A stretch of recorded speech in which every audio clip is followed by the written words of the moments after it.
La grâce de Jésus notre Seigneur, l'amour de Dieu le Père et la communion de l'Esprit Saint soient toujours avec vous. Chers frères et sœurs, téléspectateurs et auditeurs, en ce jour, nous revenons sur la méditation du Saint-Rosaire et nous méditerons les mystères glorieux du Rosaire. Les mystères glorieux du Rosaire nous amèneront tour à tour, à partir de la résurrection jusqu'à l'Assomption de la Vierge Marie. Il s'agit de la résurrection, il s'agit de l'Assomption, il s'agit du couronnement de Marie au ciel, il s'agira de l'Ascension. Les mystères du Rosaire nous introduisent également dans cette suite du Christ Jésus. Et quand nous prions le rosaire, les mystères glorieux nous aident à la contemplation du Christ en gloire. Dès lors, on ne peut plus simplement s'arrêter à la passion du Christ, à la passion et à la croix, car toute notre vie est désormais tournée vers la résurrection. Les mystères glorieux de la vie de Jésus célèbrent son triomphe sur la mort et sur Satan, l'auteur de la mort. Ainsi, on peut prier les mystères glorieux lorsque l'on vit des difficultés majeures et que l'espérance semble lointaine. On se rappelle alors ce qu'ont vécu les proches de Jésus, qui l'ont accompagné jusqu'au pied du calvaire, qui ont cru en sa résurrection. On peut les prier lorsque la foi est difficile à maintenir et que le doute s'installe. Enfin, on médite les mystères glorieux pour approfondir encore plus cette foi liée à la résurrection. Et l'Évangile est là pour nous accompagner. Du tombeau vide à la manifestation de la Pentecôte, puis vers l'Ascension et enfin à l'Assomption et le couronnement de la Vierge Marie au ciel. Les mystères glorieux nous nourrissent d'espérance. D'espérance en la plénitude en Dieu à laquelle nous croyons, vers laquelle nous cheminons. La méditation nous pousse à témoigner avec courage de cette bonne nouvelle qui donne sens à notre existence. Le premier mystère glorieux, la résurrection. Fruit de ce mystère, la foi et la conversion.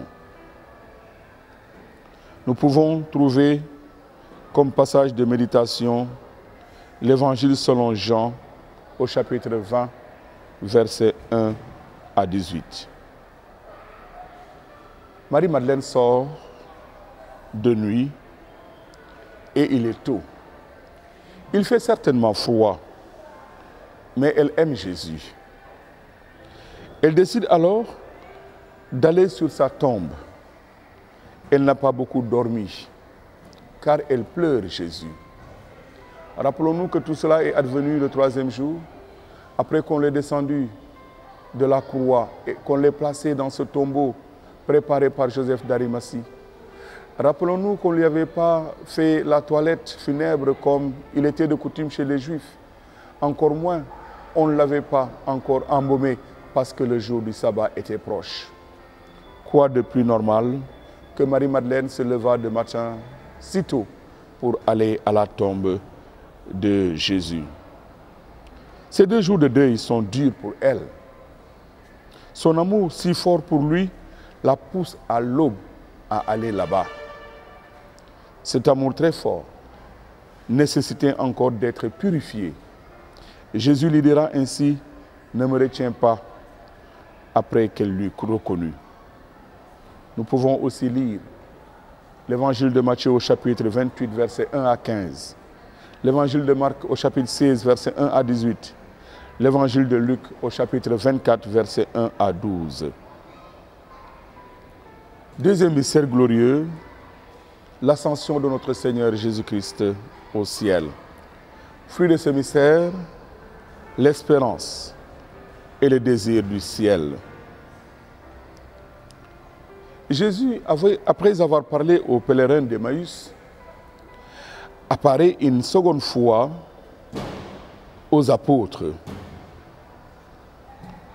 Dans cette apparition, il leur donnera encore une fois de plus la mission de porter la bonne nouvelle à toute la création. Il les appellera et leur rappellera l'amour qui animait son cœur miséricordieux, son cœur plein d'amour et de pardon. Il leur rappellera également qu'il leur donnait rendez-vous là sur cette colline où il se manifestera encore à leurs yeux. Oui, ce jour-là, Jésus leur donnera comme mission d'aller par le monde entier pour porter la bonne nouvelle du salut. Ce qu'ils n'avaient pas tout à fait bien compris leur avait été révélé à eux qui étaient tous là réunis.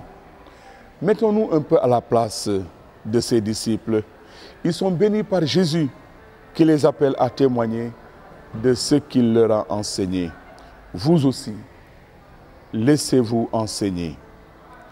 Nous pourrons parcourir à cet effet l'évangile de Luc au chapitre 24, versets 39 à 53, l'évangile de Marc au chapitre 16, versets 19 à 20, et le livre des Actes des Apôtres au chapitre 1, versets 6 à 11. Le troisième mystère glorieux est la Pentecôte. Le fruit de ce mystère est la charité et le zèle apostolique. Quand arriva le jour de la Pentecôte, au terme des 50 jours, ils se trouvaient réunis tous ensemble. Soudain, un bruit survint du ciel, comme un violent coup de vent. La maison où ils étaient assis en fut remplie. Alors, leur apparurent des langues qu'on aurait dites de feu qui se partageaient, et il s'en posa une sur chacun d'eux. Ils furent tous remplis de l'Esprit Saint. Ils se mirent à parler en d'autres langues et chacun s'exprimait selon le don de l'Esprit. Acte 2, versets 1 à 14.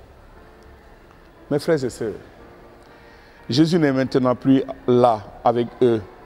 Il y avait un avant, il y a eu un après. Les disciples ont peur. Ils sont reclus. Ils sont avec Marie. Ils se parlent beaucoup sans doute. Ils ont tellement peur qu'ils ont fermé les portes, malgré le fait qu'ils aient vu le Christ s'élever en gloire. Et d'un coup, tout devient plus clair, tout s'éclaire, la peur disparaît et s'ouvre devant eux une ère nouvelle. Ils deviennent les instruments de Dieu. Et Jésus leur a bien envoyé une force. Vous recevrez une force, celle de l'Esprit Saint. Quand il viendra, il vous le révélera, tout ce dont vous avez besoin. Le quatrième mystère glorieux est l'Assomption. Le fruit de ce mystère est la bonne mort et la dévotion à Marie. Il s'est penché sur son humble servante. Désormais, tous les âges me diront bienheureuse. Saint est son nom. Luc 1, verset 48 à 49. Pour ce mystère, rappelons-nous aussi l'annonciation de la Vierge Marie. Oui, la petite Marie a été choisie par Dieu pour concevoir avec lui un fils. Cet homme est aussi vrai Dieu. Elle est exempte de péché. Cet événement singulier que l'Assomption, que nos frères orthodoxes appellent la dormition, préfigure la résurrection des corps pour tous. Comment serons-nous physiquement, jeunes, lumineux? Comment était Marie? Ce ne sera pas un autre corps que celui actuel. Nous sommes appelés à nous rapprocher de Jésus. Et notre page de méditation Ce sera Luc au chapitre 1, versets 48 à 49. Mais nous pouvons aussi citer le deuxième livre des rois au chapitre 2, verset 11. Car oui, rien n'est impossible à Dieu. Et Dieu a donné aussi à Élisée de pouvoir s'élever jusqu'à lui, de pouvoir s'élever corps et âme, comme il en a donné la grâce à Marie. Un signe est apparu dans le ciel. Cette Vierge couronnée d'étoiles qui monte dans les nuées pour rejoindre son Fils, car Dieu lui a donné la grâce de l'Assomption. Le cinquième mystère glorieux est le couronnement de Marie au ciel. Le mystère glorieux est accompagné par le fruit de la persévérance finale et la confiance en Marie.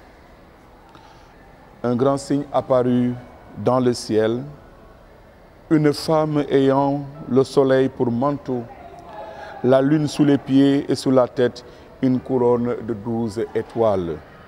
Ainsi nous relate cet épisode, l'Apocalypse au chapitre 12, verset 1. Marie est couronnée de gloire par Dieu. Elle préfigure l'Église.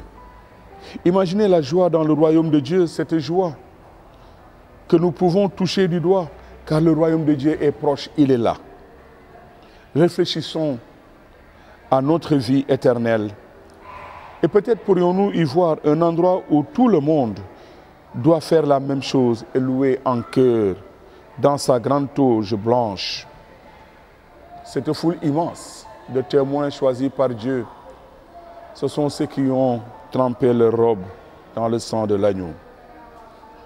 Oui, une union complète à Dieu qui n'est qu'amour, un amour perpétuel et plénier. Mes frères et sœurs, que la grâce de notre Seigneur Jésus-Christ nous donne de vivre ces mystères que nous venons de parcourir et nous donne surtout, en les méditant, de vivre dans la joie et dans la paix, dans l'espérance du jour glorieux où le Seigneur notre Dieu lui-même nous ouvrira ses bras. Puissions-nous, comme la Vierge Marie, notre Mère, marcher sur les traces de Jésus et répondre à l'obéissance de Marie, qui nous dit « Faites tout ce qu'il vous dira ». Que la grâce et la paix de notre Seigneur Jésus-Christ, que l'amour de Dieu le Père et la communion de l'Esprit Saint soient toujours avec vous. Amen.